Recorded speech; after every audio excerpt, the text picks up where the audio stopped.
ابھی پرسوں سے ایک آڈیو جو ہے میری ریکارڈنگ کی وائرل ہو رہی ہے، جوانوں نے سنی ہوگی. وہ ایک صاحب کا پرسوں رات میرے پاس فون آیا تو میں نے فون اٹھایا. فون اٹھانا بھی چاہیے جب آ رہا. تو میں نے کہا ہیلو السلام علیکم، فرمائیے کیا بات ہے. کہہ لیں گے مجھے آپ سے بات کرنا. تو میں نے کہا میری طبیعت ٹھیک نہیں ہے. کہا نہیں مجھے ضرور. میں نے کہا بتائیے کیا بات ہے.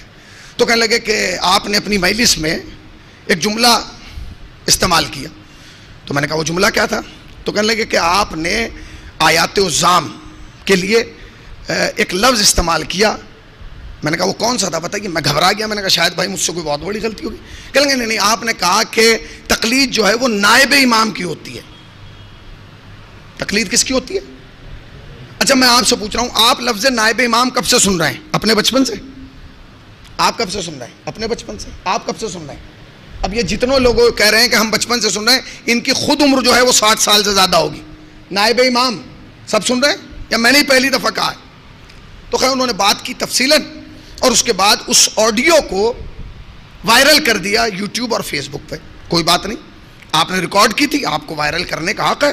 پورے ہندوستان میں مومنین، جوان، ملت کے نہال سب اس کو سن رہے ہیں. تو پہلی بات تو یہ ہے کہ جو وہ آڈیو سنے گا وہ سب سمجھ جائے گا کہ دونوں کے موقف میں کیا فرق ہے. میرا عقیدہ کیا ہے اور اس کا عقیدہ کیا ہے. اس کے سوال بتائیں گے کہ وہ کس عقیدے سے بول رہا ہے، اور میرا جواب بتائے گا کہ میں کس عقیدے سے بول رہا ہوں. مگر مولوی صاحب اس کال کے بعد میں بڑا خوش ہوا. مجھے دو چیزوں کی بڑی خوشی ہوئی. پہلی خوشی تو مجھے اس بات کی ہوئی کہ الحمدللہ میرا دشمن وہی ہے جو سید علی سیستانی اور سید علی خامنائی کا دشمن ہے. یعنی جو مرجیت کا دشمن ہے وہی میرا دشمن ہے. کیوں وہ میرا دشمن؟ میری اس سے کوئی ذاتی جھگڑا ہے؟ نہیں. چونکہ میں مرجیت کا دفاع کرنے والا ہوں، میں علماء حق کی حمایت میں بولنے والا ہوں، لہذا اس نے مجھے اپنا شکار بنایا. تو پہلی تو خوشی مجھے اس بات کی ہے کہ الحمدللہ میرا دشمن اور ہمارے بزرگ علماء کا دشمن ایک ہے. میرا کوئی ذاتی دشمن نہیں ہے. میرا دشمن ہے ہی اس لیے کیونکہ میں علماء حق کی حمایت میں بولتا ہوں، اور میں بولتا ہوں مجھے اس پہ فخر ہے.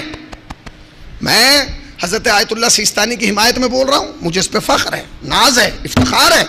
مجھے نہیں، میرے والدین کو اس بات پہ فخر ہے، میرے چاہنے والے، میرے ماننے والے، میرے دوستوں کو، میرے عزیزوں کو، سب کو اس پہ ناز ہے کہ ہمارا بھائی، ہمارا دوست، ہمارا خطیب، ہمارا عالم، ہمارا مولوی مرجیت کی حمایت میں بول رہا ہے. مگر دوسری بات کی بھی خوشی ہے مولانا. مجھے اس فون کے سننے کے بعد مجھے اس بات کی خوشی ہوئی کہ اس ہندوستان میں ایسے بھی جوان پیدا ہو گئے جو ہندوستان میں بیٹھ کے، جن کی عمر ابھی 20-22 سال ہے، جنہوں نے حوضے کا منہ نہیں دیکھا، وہ بیٹھ کے فقہا پر انگلی اٹھا رہے ہیں. دیکھیں اس بات کی بھی خوشی ہے کہ کم سے کم ہمارے جوانوں کا علمی معیار یہاں تک پہنچ گیا کہ وہ قرآن کی آیت سے ڈائریکٹ استنباط کر رہے ہیں، اور وہ بتا رہے ہیں کہ اس مفتی نے، اس عالم نے، اس فقیہ نے، اس عالم دین نے یہ فتویٰ غلط دیا ہے. تو میری ان سے گزارش ہے کہ آپ اتنے بڑے عالم ہیں تو یہاں کیا کر رہے ہیں؟ آپ نجف جائیے، قم جائیے، اس لیے کہ یہاں تو فتویٰ بعد میں آتا ہے.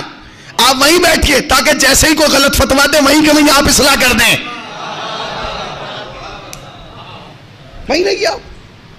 بتائیے آپ بھائی وہیں رہیے آپ اور وہیں بیٹھ کے اصلاح کیجئے. آپ کو اصلاح کا بہت وہ ہے نا. آپ فقیہ پہ انگلی اٹھا رہے ہیں. وہ انسان جس نے 70-80 سال اپنی زندگی کے حوضے میں گزار دی. میں تو ایک طالب علم ہوں، میری کوئی حیثیت نہیں ہے. مکتب حسینی کا سب سے چھوٹا طالب علم میں ہوں. اگر آپ مجھ پر انگلی اٹھا رہے ہیں میری کوئی حیثیت نہیں ہے. مگر جس کی طرف آپ، جس کے فتوے پر آپ انگلی اٹھا رہے ہیں وہ کون ہے؟ آپ نے صراحتاً قرآن کی ایک آیت سے ایک فقیہ کو فاسق ثابت کیا. شرم کی بات ہے. مگر میں تو ایک چاہتا ہوں کہ اب ہندوستان کی عوام ایران اور عراق رجوع نہ کرے، اسی جوان کی طرف رجوع کریں کہ حضور ہمیں یہ بتائیے کہ نماز کیسے پڑھیں، ٹرین میں جا رہے ہیں تو کیا حکم ہے، سفر میں ہے تو کیا حکم ہے، بھول جائیں تو کیا حکم ہے. اس لیے کہ ہمارے پاس ایک اتنا بڑا عالم اور وہ بھی جوان، ابھی تو داڑھی صحیح سے نہیں آئی. مگر اس قوم کا ایک مزاج ہے، اس قوم کا بھی ایک مزاج ہے. وہ مزاج کیا جانتے ہیں؟ ایک صاحب کو بخار ہو گیا، ایک صاحب کو قبلہ بخار ہو گیا. بخار ہو گیا تو محلے میں ڈاکٹر کے ہاں چلے گئے. اتفاق کے وقت ڈاکٹر اچھے تھے مگر کلینک پہ اس وقت موجود نہیں تھے. سنتے رہیے گا, کلینک پہ اس وقت موجود نہیں تھے.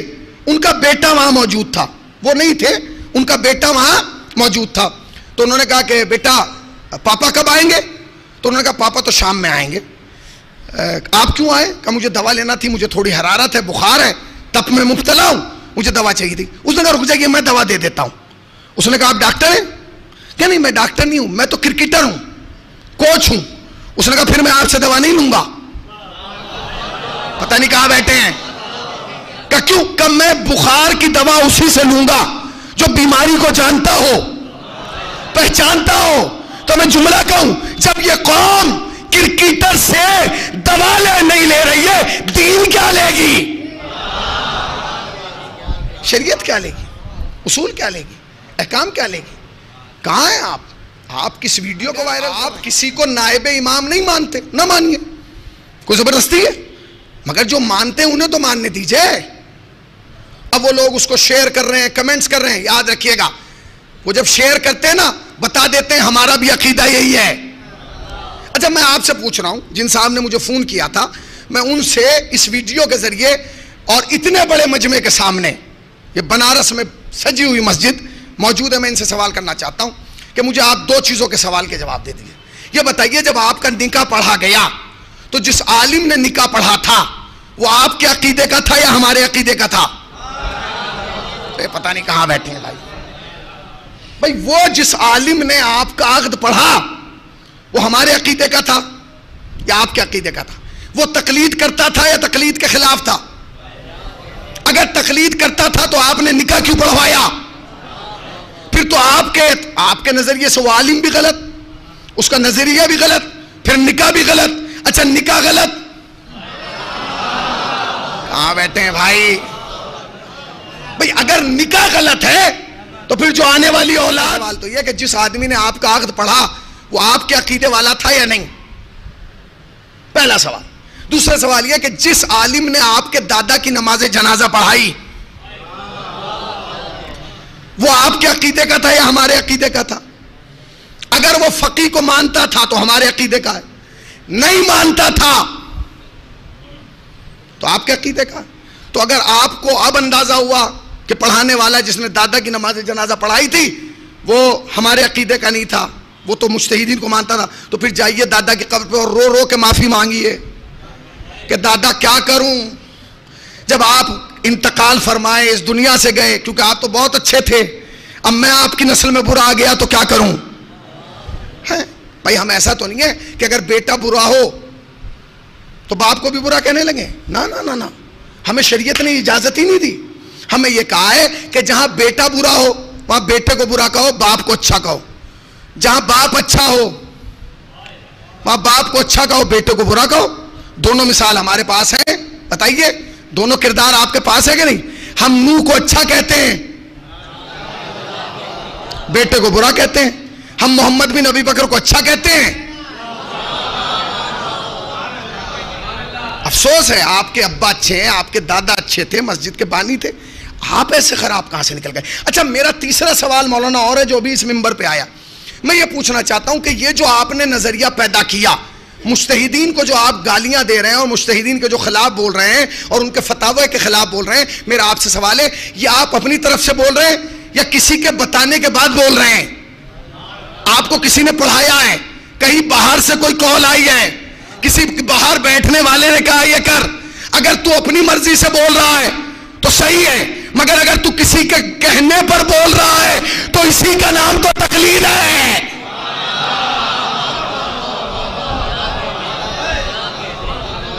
کسی کے بتانے پر عمل کرنے ہی کو تو تقلید کہتے ہیں. بس فرق اتنا ہے کہ تو جاہل کی تقلید کر رہا ہے, ہم عالم کی تقلید کر رہے ہیں.